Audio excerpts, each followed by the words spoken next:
ومن أحسن قولا ممن دعا إلى الله وعمل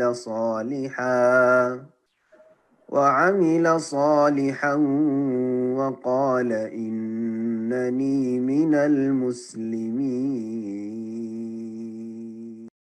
السلام عليكم ورحمة الله وبركاته. إن الحمد لله نحمده ونستعينه ونستغفره ونعوذ بالله من شرور أنفسنا ومن سيئات أعمالنا. من يهده الله فلا مضل له ومن يضلل فلا هادي له، وأشهد أن لا إله إلا الله وحده لا شريك له، وأشهد أن محمدا عبده ورسوله صلى الله تعالى عليه وعلى آله وصحبه وسلم تسليما كثيرا. أما بعد। সম্মানিত শ্রোতা দর্শক মণ্ডলী, আল্লাহ রাব্বুল আলামিনের প্রশংসা এবং প্রিয় নবী সাল্লাল্লাহু আলাইহি সাল্লামের উপর সালাত ও সালামের পর আজ 12ই জমাদাল উলা 1445 হিজরি মোতাবেক 26 নভেম্বর 2023 আমাদের ধারাবাহিক আলোচনা ফিকহুস সালাহ, সালাতের মাসাইল, পর্ব নম্বর 23। বিষয়বস্তু আরকানুস সালাহ, সালাতের রুকন সমূহ, যার অপর নাম সালাতের ফরজ। যদিও ফরজ কথাটি রুকনকেও শামিল, আর সামনে সপ্তাহের আলোচনায় আসছে ওয়াজিবাতুস সালাহ, সালাতের ওয়াজিব সমূহ। কারণ অধিকাংশ আইম্মায়ে কেরামদের নিকট, শাফেঈ, মালিক, আহমদ, মুহাদ্দিসিন, তাদের কাছে ফরজ আর ওয়াজিবে কোনো পার্থক্য নাই। একমাত্র হানাফি ফিকহার ইস্তিলাহ বা পরিভাষায় ওয়াজিব আর ফরজে তারা কিছুটা পার্থক্য করেছেন।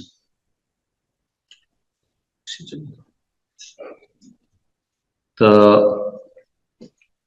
সালাতের রুকন গুলিও ফরজ আর সালাতের ওয়াজিব যেগুলো সেগুলিও ফরজ। সালাতের রুকন হচ্ছে 14টি। এটি হচ্ছে ইমাম আহমদ রাহিমাহুল্লাহ এবং হানাবেলার যে ফিকহের যে বিষয়, অর্থাৎ ফিকহে হাম্বলির আলোকে তারা 14টি রুকন উল্লেখ করেছেন। শাইখ বাজ রাহিমাহুল্লাহ তিনি কোন বিশেষ মযহাবের অনুসারী ছিলেন না, তবে তিনিও 14টি রুকনকে প্রাধান্য দিয়েছেন, যে রুকন হচ্ছে সালাতের ভিতরে 14টি। আর দুরুসুল মুহিম্মা লিআম্মাতিল উম্মাহ, তার গুরুত্বপূর্ণ শিক্ষা বলে একটি কিতাব রয়েছে, যেটি আমি অনুবাদ করেছি বাংলায়, ছোট্ট পুস্তিকা। তাতে তিনি 14টি আলোচনা করেছেন। সালাতের রুকন সমূহ লেখক এখানে বর্ণনা করেছেন, আর তার সাথে এই রুকন সংক্রান্ত কিছু মাসাইল বর্ণনা করেছেন। বলছেন, আরকানুস সালাত আল্লাতী লা তাসিহু সালাতুল ফারিদা ইল্লা বিহা আরবাআতা আশারা রুকনান। সালাতের রুকন ছাড়া কোন ফরজ সালাত শুদ্ধ হবে না, কোন ফরজ সালাত সহি শুদ্ধ হবে না, অর্থাৎ বাতিল হয়ে যাবে যদি এই রুকনগুলি না থাকে। ইল্লা বিহা, এই রুকনগুলি ছাড়া। আর তার সংখ্যা হচ্ছে আরবাআতা আশারা রুকনান, 14টি রুকন। 14টি রুকন এখন আমি সংক্ষেপে শোনাই। বলছেন, আল কিয়াম আল কুদরা, সক্ষম হলে দাঁড়িয়ে সালাত আদায় করা। এটি ফরজ সালাতের জন্য, এই জন্য লেখক বলেছে ফরজ সালাতের জন্য রুকন হচ্ছে 14টি। ফরজ ছাড়া সুন্নত নফল যত রয়েছে বেতর সহ, সবগুলি সুন্নত নফলের ক্ষেত্রে যদি কোনো ব্যক্তি দাঁড়িয়ে সালাত আদায় করতে সক্ষম হয়, তারপরে বসে পড়ে, তো তাতে নেকি কমে যাবে সুস্থ অবস্থায় বসে পড়ার কারণে, কিন্তু সালাত হয়ে যাবে। তাহলে প্রথম যে রুকনটি আল কিয়াম আল কুদরা, ক্ষমতা থাকলে দাঁড়িয়ে সালাত আদায় করা, এটি হচ্ছে ফরজ সালাতের জন্য রুকন। ফরজ সালাত পারবেন দাঁড়িয়ে সালাত আদায় করতে, দাঁড়িয়ে রুকু করতে, আর বসে পড়ে নিলে, অনেকে যেমন চেয়ারে বসে পড়েছেন, সবগুলি কাজ চেয়ারে করে নিয়েছেন, অথচ আপনি হয়তো দাঁড়াতে পারবেন অথবা সিজদা করতে পারবেন। যেই কাজটি করতে পারছেন না, সেই ক্ষেত্রে আপনাকে ছাড় রয়েছে। দুই নম্বর রুকন হচ্ছে তাকবীরাতুল ইহরাম, তাকবীরে তাহরিমা, প্রথম তাকবীর যা দিয়ে সালাত শুরু করা হয়, আল্লাহু আকবার। প্রথম তাকবীরটি হচ্ছে রুকন।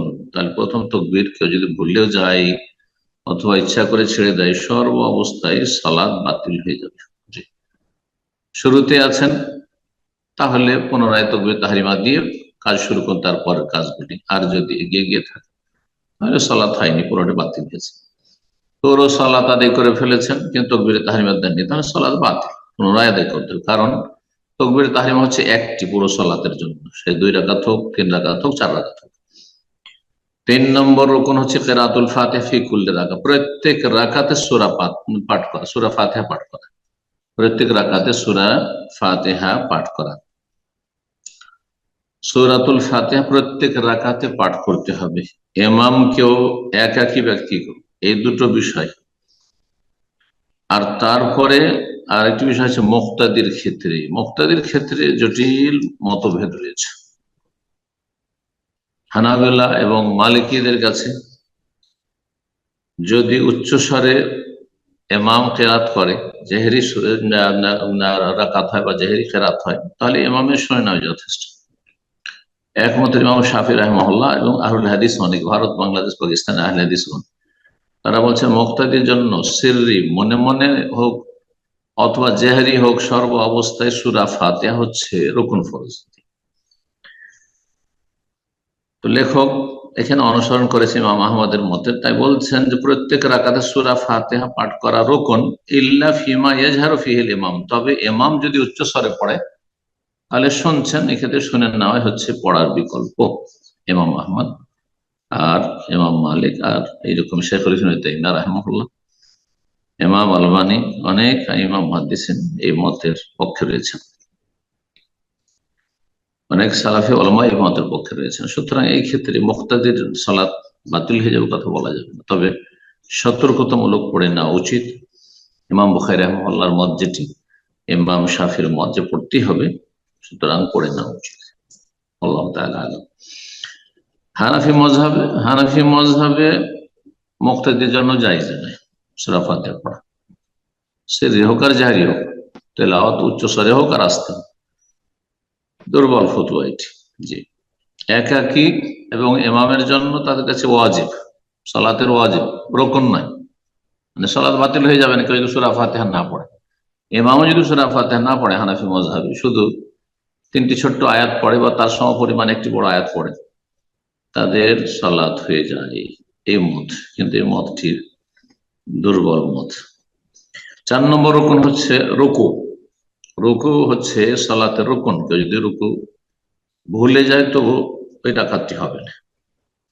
5 নম্বর আল ইতিদাল মিন, রুকু থেকে সোজা হয়ে দাঁড়ানো। রুকু থেকে উঠলেন সামান্য একটু, আবার সিজদায় চলে গেলে হবে না। যেমন তাড়াহুড়া করে যেসব মূর্খ লোকেরা সালাত আদায় করে, দেশীয় এক শ্রেণীর মযহাবধারীদের সালাত আর অনেক মূর্খদের সালাত, এখানেও দেখা যায় অনেককে, আল্লাহ হেদায়েত দান করুন, যেন ছটফট করছে, যেন খুব অশান্তিতে রয়েছে, সালাত অবস্থায় ছটফট করছে। রুকুতে সামান্য একটু গেল, পিঠটাও সোজা করলো না, আর তারপর রুকু থেকে উঠে সামান্য একটু উঠলো, সোজাও করলো না পিঠকে, আর তারপরে সিজদায় চলে গেল, না, সালাত হবে না। রুকুন ছুটে গেল। রুকু করা এবং রুকুতে সোজা হয়ে দাঁড়ানো একবার, প্রত্যেকটি হাড়ের জোড় আপন জায়গায় পৌঁছে যাবে। 6 নম্বর রুকুন হচ্ছে 7 অঙ্গের ওপর সিজদা, 7টি অঙ্গের উপর সিজদা, 2 হাত 2 পা 2 হাঁটু, 6 হয়ে গেল। আর মুখমণ্ডল, কপাল এবং নাক, এই দুটোই মিলিয়ে। নবী সাল্লাল্লাহু আলাইহি ওয়াসাল্লামের এমন হাদিস রয়েছে, উমিরতু আন আসজুদা আলা সাবআতি আযম, আমাকে আদেশ করা হয়েছে 7টি হাড্ডির উপর সিজদা করতে। 7 নম্বর রুকুন হচ্ছে 2 সিজদার মাঝখানে বৈঠক, দুটো সিজদার মাঝখানে বসতে হবে।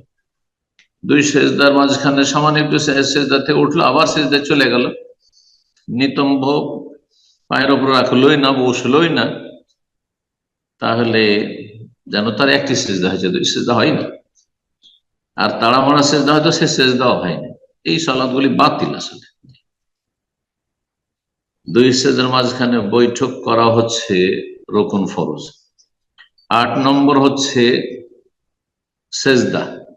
দুই সেজদাই আসলে, সে প্রথম সেজদা হোক অথবা দ্বিতীয় সেজদা হোক, কিন্তু এখানে লেখক আসুজুদুস সানি দ্বিতীয় সেজদা লিখেছেন, এটি বোধগম্য নয়।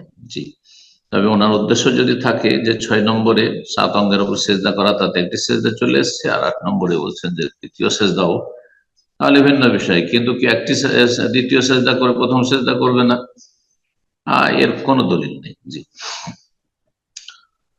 9 নম্বর রুকন হচ্ছে আল জুলুস লিতাশাহুদিল আখির, শেষ তাশাহুদের বৈঠক। শেষ তাশাহুদের জন্য বসাও হচ্ছে রুকন, বসতে হবে। অর্থাৎ কেউ যদি তাশাহুদ পড়লো কিন্তু দাঁড়িয়ে পড়ে নিল, হবে না, তাহলে বসতে হবে তাশাহুদ পড়ার জন্য। 10 নম্বর রুকন হচ্ছে তাশাহুদের আখির, শেষ তাশাহুদ। কেউ হয়তো বসলো কিন্তু আত্তাহিয়াত পড়লো না, না তাহলে তার রুকন ছুটে গেল। তাহলে আত্তাহিয়াতের জন্য যখন বসলো তখন দুটো রুকন, একটি হচ্ছে তাশাহুদ পাঠ করা আর শেষ তাশাহুদ, আর আরেকটি হচ্ছে তাশাহুদের জন্য বসা, দুটি হচ্ছে ভিন্ন ভিন্ন রুকন। 11 নম্বর রুকন ফরজ হচ্ছে আসসালাত আলা নবী সাল্লাল্লাহু আলাইহি নবী সাল্লাল্লাহু এবং তার বংশধর পরিবারের ওপর, বংশধর যারা মুমিন মুমিনাত, আলে বাইতের প্রতি সালাত পেশ করা। আল্লাহুম্মা সাল্লি আলা মুহাম্মদ, আল্লাহ বারিক আলা মুহাম্মদ, যেটা কি আমরা জানি দুরূদ ইব্রাহিম বলে, ইন্নাকা হামিদুম মাজিদ। এটি হচ্ছে রুকন সঠিক মতে। জি, হানাফি মাযহাবে এটি সুন্নাত, সুন্নাত, জি, ওয়াজিব নয়। 12 নম্বর রুকন হচ্ছে আত-তুমানিনা ফিল কুল, সমস্ত সালাতের যে কার্যক্রমগুলি রয়েছে শুরুতে সবগুলিতে ধীর স্থিরতা অবলম্বন করা, ইতমিনানের সাথে, প্রশান্তির সাথে, শান্ত হয়ে সালাত আদায় করা, ছটফট করে তাড়াহুড়া করে নয়, এবং নড়াচড়া বেশি নয়। জি, ছটফট করছে যেন, নড়াচড়া সব নড়তেই আছে, শরীর চুলকাতে আছে বারবার, না, প্রয়োজন হলে কখন একবার হয়তো সামান্য কিছু হবে, কিন্তু এমন নয় যে ছটফট করছে। যেমন কোনো মানুষকে বা কোনো গরু ছাগলকে মশা লাগলে ছটফট করে, ছটফট করা সালাত না। তো 12 নম্বর হচ্ছে সমস্ত সালাতের অঙ্গ প্রত্যঙ্গগুলি যে রয়েছে, কার্যক্রম রয়েছে, তাতে ইতমিনানের সাথে শান্ত হয়ে সেই কাজগুলি সম্পাদন করা, আদায় করা। 13 নম্বর রুকন হচ্ছে আত-তারতিব বাইনাল আরকান, এই যে যতগুলি রুকন উল্লেখ করা সবগুলি পর্যায়ক্রমে আদায় করা। প্রথম দাঁড়াবেন আপনি কিবলামুখী, তারপরে দাঁড়ালেন, যেহেতু দাঁড়াতে সক্ষম, তাকবীরে তাহরিমা দেবেন, তারপরে সূরা ফাতিহা। কেউ যদি আগে পরে করে, সূরা ফাতিহা পড়ে তারপরে তাকবীরে তাহরিমা, হবে না। জি, এইরকমই কেউ যদি রুকু আগে করে নেয় পরে দাঁড়িয়ে সূরা ফাতিহা পড়লো, হবে না। কেউ আগে সিজদা করলো পরে রুকু করলো, হবে না। জি, তারপরে শেষ তাশাহুদ আত্তাহিয়াত পড়াও যেমন রুকুন, তেমন আল্লাহুম্মা সাল্লি আলা মুহাম্মদ পড়াও রুকুন। কেউ যদি আল্লাহুম্মা সাল্লি আলা মুহাম্মদ, আল্লাহু বারিক আলা মুহাম্মদ আগে পড়ে নেয়, তাশাহুদ আত্তাহিয়াত পরে পড়ে, হবে না, তরতিবের বিপরীত হয়ে গেল। এটি হচ্ছে 13 নম্বর রুকুন। 14 নম্বর রুকুন হচ্ছে তাসলিম, সালাম ফিরা। লেখক শুধু সালাম ফেরা বলেছেন, 2 সালাম না 1 সালাম বলেননি। এই ক্ষেত্রে বড় জটিল ইখতিলাফ রয়েছে। একদল তো বলছেন সালাম ফরজই না, রুকনই না, যেমন হানাফি মাযহাবে সালাম ফরজ নাই, এমনকি ওয়াজিব না। সালামের বিকল্প কিছু করলেই হয়, সালামের বিকল্প একটা কিছু করলে, হাল খুরুজ বিসুনইহি, ইচ্ছাকৃত সালাত পরিপন্থী কোনো কাজ করে ফেললে সালাত তাদের হয়ে যায়। তাশাহুদ পরিমাণ মিকদার তাশাহুদ বসলো, হানাফি ফিকহ কদরি ওয়াকায়া হেদায়েতে রয়েছে যে মিকদার তাশাহুদ আত্তাহিয়াতের সমান বসলো। আত্তাহিয়াত যদি নাও পড়ে, শুধু বসলো, আত্তাহিয়াত পড়তে যতটা সময় লাগে। আর তারপর আল খুরুজ বিসুনইহি, ইচ্ছাকৃত সালাত পরিপন্থী কোনো কিছু করে ফেললো, ইচ্ছা করে কারোর সাথে কথা বললো, এমনকি বলতেও খারাপ লাগে না, তাদের কিতাবে রয়েছে ইচ্ছা করে কেউ যদি বায়ু নির্গত করে, মানে ইচ্ছাকৃত ফুস করে বেরিয়ে গেলে তো হবে না, সালাত বাতিল হয়ে যাবে তাদের কাছে। দেখুন থিওরি। আর ইচ্ছা করে কেউ যদি হাওয়া খারিজ করে তো তার সালামের বিকল্প হয়ে গেল। তো এই হচ্ছে হাদিস ভিত্তিক যারা সালাত আদায় করেন তাদের সালাতের অবস্থা।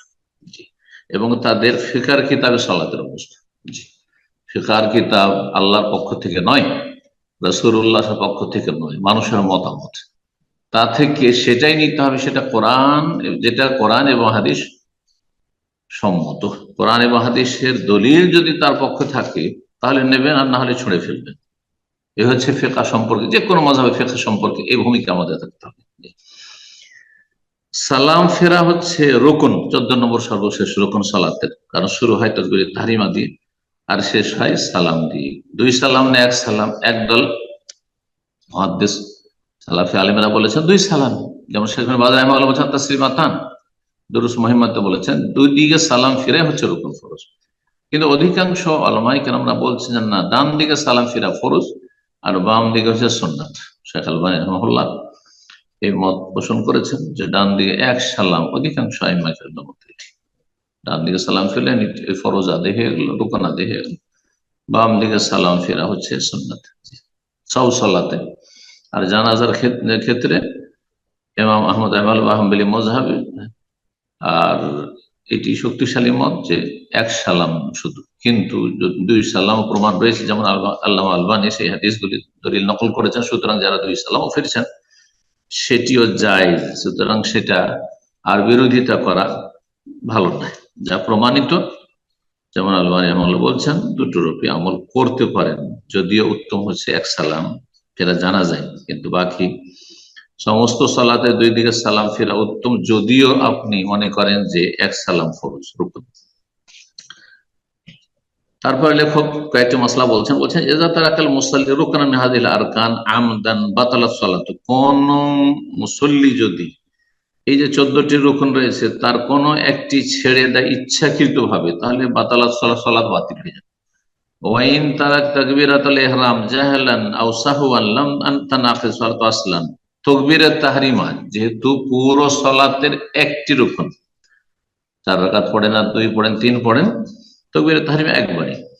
প্রথমে তাকবীরাত তাহরিমা যদি কেউ ছেড়ে দেয় অজ্ঞতাবশ, মসলা জানে না যে তাকবীর তাহরিমা পড়তে হবে, সুতরাং পড়েনি, অথবা ভুলে গেছে, বিশেষ করে যারা পরে এসে জামাত ধরে দৌড় দিয়ে এসে গেল রুকুতে চলে গেল, হয়তো আল্লাহ আকবার বললো না, আর আল্লাহ আকবার বললেও হয়তো সেটা রুকুতে যাওয়ার তাকবীর নিয়ত করলো, তাকবীর তাহরিমার নিয়তই করলো না। এটা অনেকে করেন, অনেকে ভুল করে থাকে। যদি এমন করেন তাহলে তানাকিস সালাত, আপনার তাকবীরের তাহরিমাই তো আপনি দেননি, সুতরাং সালাত টোটালি হবে না, সালাত পুরোটাই বাতিল যদি পুরোটা পড়ে নিয়ে থাকে। বলছেন তারপরে দ্বিতীয় মাসলা, মা তারাকাহুল মুসাল্লি মিন হাযিল আরকান নাসিয়ান আও জাহিলান ফাইন্নাহু ইয়াউদু ইলাইহি ইয়াতি বিহি, মুসল্লি যদি কোন রুকন, এই 14টি রুকন যে ফরজ রয়েছে তার কোন একটি ভুলবশত ছেড়ে দেয়, ভুলে গেছে, অথবা অজ্ঞতাবশত ছেড়ে দেয় যেহেতু মাসলা জানে না সেই জন্য, তাহলে সেখানে ফিরে যাবে, তাহলে তাকবীর তাহরিমা দিয়ে তো শুরু হয়েছে, তাকবীর তাহরিমা যদি কেউ ছেড়ে দেয় আবার তাকবীর তাহরিমা ফিরে আসে, পুনরায় শুরু করুন। কিন্তু ধরেন কারো একটা রুকু ছুটে গেছে, তার আগের গুলো ঠিক আছে, তাকবীর তাহরিমা দিয়েছে, সূরা ফাতিহা পড়েছে, কিন্তু রুকু করেনি, সেজদায় চলে গেছে, তাহলে রুকুতে ফিরে আসতে হবে, আবার রুকু করতে হবে। বলছেন যে সেখানে ফিরে আসবে যেটা ভুলে গেছে বা ছেড়ে দিয়েছে, ইয়াতি বিহা সেটা আদায় করবে, অবিমাবাদ তারপরের গুলো আদায় করবে, সেটা আদায় করে আবার লাফ দিয়ে চলে গেলে হবে না, বরং তারপরের গুলো ধারাবাহিক আদায় করতে হবে। মালাম ইয়াসির ইলা মাকানিহি মিন রাকাতিস, কতক্ষণ পর্যন্ত এটা করতে পারে, যতক্ষণ পর্যন্ত দ্বিতীয় রাকাতে সেই জায়গায় না পৌঁছে, যেই জায়গাটি ছেড়েছে। ধরেন প্রথম রাকাতে রুকু ছেড়েছে, তাহলে কতক্ষণ পর্যন্ত এই রুকুতে ফিরে আসতে, যতক্ষণ পর্যন্ত দ্বিতীয় রাকাতে রুকুতে যায়। দ্বিতীয় রাকাতে রুকুতে যাওয়ার পরে যদি মনে হয় যে আমি তো প্রথম রাকাতে রুকু করিনি, তাহলে আর ফিরতে পারবেন না, ওই আগের রাকাতটি মাইনাস হয়ে যাবে, ঘাটতি হয়ে যাবে, বাদ দিয়ে দিতে হবে। যদি দ্বিতীয় রাকাতের সেই রুকনে পৌঁছে গিয়ে থাকে ফাহিন আইদিন তাকুমু রাকাতুস সানি, তো মাকাম আল্লাতী তারাকাহু মিনহা, তাহলে দ্বিতীয় রাকাতটি প্রথম রাকাতের স্থলাভিষিক্ত হয়ে যাবে, সেই জায়গাটি নিয়ে নিবে। অতমতুল রাকাতুস সাবিকা, আর তার আগের যে রাকাতটি সেটি বাতিল হয়ে যাবে। যেমন বলছেন উদাহরণস্বরূপ, কেমন নাসিয়া রুকু, কোন ব্যক্তি রুকু ভুলে গেছে, সুম্মা সাজাদা, তারপরে সিজদা করেছে, ফায়াজিবু আলাইহি আন ইয়াউদা মা তাযাক্কারা, যদি স্মরণে এসে থাকে তাহলে ফিরে চলে যাবে রুকুতে, সিজদা করার পরে, ইল্লা ইযা ওয়াসালা ইলা রুকু সানিয়া, দ্বিতীয় রাকাতে রুকুতে যদি পৌঁছে যায় তাহলে আর ফিরতে পারে। ফাতাকুমু রাকাতুস সানি মাকান আল্লাযী, তারা যে রাকাতে রুকু ছুটে গেছে সেই রাকাতের এটি বিকল্প হয়ে যাবে এই দ্বিতীয় রাকাতটি। ওয়ায়ালজামহু, তারপরে এক রাকাত যেহেতু কম হয়ে গেছে আর এক রাকাত পড়বে। ওয়ায়ালজামহু সুজুদু বাদা সালাম, তারপর সালাম ফেরার পরে সেজদা সহ করবে। সালাম, এই ক্ষেত্রে সালাম ফেরার পরে সেজদা সহকারে উত্তম, এজন্য সালামের পরে বলেছেন। কিন্তু দুটোই জায়েজ। সহ সেজদার ক্ষেত্রে যে কোনো রকম ভুল ত্রুটি হোক না কেন, সন্দেহ হোক না কেন, কম হোক না কেন, বেশি হোক না কেন, সালামের আগেও জায়েজ আর সালামের পরেও জায়েজ সেজদা সহ। সর্বশেষ মসলা বলছেন কিরাআতুল ফাতিহাতি লিল ইমাম ওয়াল মুনফারিদ রুকনুন ফি কুল্লি রাকাহ। সূরা ফাতিহা পড়া সম্পর্কে বলছেন, ইমাম এবং একাকী মুসল্লির জন্য সূরা ফাতিহা পড়া হচ্ছে প্রত্যেক রাকাতের রুকুন, ফরজ। প্রত্যেক রাকাতে তাহলে ইমামকেও পড়তে হবে আর একাকী মুসল্লিকে পড়তে হবে। ওয়াতাবতুলুর রাকাতু বিতারকিহা, কেউ যদি সূরা ফাতিহা ছেড়ে দেয় তাহলে তার সালাত বাতিল। লা সালাতা লিমান লাম ইয়াকরা বিফাতিহাতিল কিতাব, রাসূলুল্লাহ সাল্লাল্লাহু আলাইহি ওয়াসাল্লাম প্রসিদ্ধ হাদিস, প্রতিটি হাদিসের কিতাবে রয়েছে। উবাদা বিন সামাত রাদিয়াল্লাহু তাআলা বর্ণিত যে সালাত সূরা ফাতিহা ছাড়া হয় না, কোন সালাত নেই। লা সালাতা, সালাত নেই, লিমান ওই ব্যক্তির, লিমান লাম ইয়াকরা যে পড়বে না বা পড়লো না বিফাতিহাতিল কিতাব সূরা ফাতিহা। আম্মাল মামুম, মুক্তাদির ক্ষেত্রে লেখক বলছেন ফায়াকরাউহা সিররান ফি কুল্লি রাকাত, প্রত্যেক রাকাতে মনে মনে পড়ে নেবে। যদি সিররি হয় বলছেন উনি, মানে তেলাওয়াত ইমাম মনে মনে করেছে, আপনিও মনে মনে সূরা ফাতিহা পড়েন। ইল্লা ফিমা ইয়াজহারু ফিহিল ইমাম, ইমাম যদি উচ্চ স্বরে পড়ে মিনাস সালাত, যেই সব রাকাতে সালাতে বা রাকাতে, ফায়ানসুতু লিকিরাতিল ইমামে, তাহলে ইমামের কিরাতের সময় নীরব থাকবে ইজা কারা, যখন ইমাম পড়বেন। এই মতটি অধিকাংশ আইম্মা কেরামদের, যেমন চার ইমামের মধ্যে ইমাম মালিক, ইমাম আহমদ আর ইমাম আবু হানিফার কাছে তো সিররি জাহরি কোনোটাতেই মুক্তাদির কেরাত নেই। তাহলে বাকি থাকলো শুধু ইমাম শাফি রাহিমাহুল্লাহ আর মুহাদ্দিসিন কিরামদের মধ্যে শীর্ষস্থান রয়েছে ইমাম বুখারী রাহিমাহুল্লাহ। তিনি একটি কিতাব লিখেছেন এর উপর, জুজউল কিরাত খালফাল ইমাম। ইমামের পিছনে গিয়ে সূরা ফাতিহা পড়তেই হবে, না হলে কারো সালাত হবে না। আর এই মতটি ভারত, বাংলাদেশ, পাকিস্তান অধিকাংশ আহলে হাদিসরা গ্রহণ করেছেন। আল্লাহ রাব্বুল আলামিন যেন আমাদেরকে সঠিক জ্ঞান দান করেন এবং সঠিক বিশুদ্ধ জ্ঞানের ভিত্তিতে বিশুদ্ধ সহি আমলের তৌফিক দান করেন, এ ভুল ভ্রান্তি থেকে ফিরে আসার তৌফিক দান করেন, গোঁড়ামি থেকে আল্লাহ বেরিয়ে আসার তৌফিক দান করেন, কোরআন সুন্নাহর অনুসরণ সকল মুমিন মুমিনাতকে তৌফিক দান করেন, সমস্ত অনিষ্ট থেকে আল্লাহ হেফাজত করেন, সমস্ত কল্যাণ আমাদেরকে দান করেন। ও সাল্লাল্লাহু সাল্লাম আলা নবিয়িনা মুহাম্মদ ওয়া আলা আলিহি ওয়া সাহবিহি আজমাইন।